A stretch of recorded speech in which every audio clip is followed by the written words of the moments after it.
Bước thứ 6, chọn ổ cứng SSD.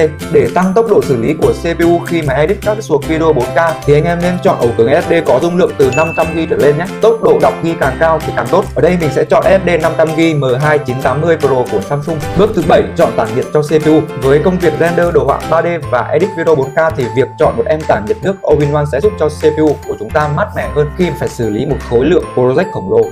Bước thứ 8 cũng là bước cuối cùng, chọn vỏ kết để nhét đống linh kiện này vào. Tùy vào sở thích của mình mà anh em có thể chọn cho mình một chiếc vỏ kết ưng ý nhất nhé. Cuối cùng thì cũng đã xong 8 bước chọn linh kiện. Bây giờ lên hình cho anh em xem thành quả nhé.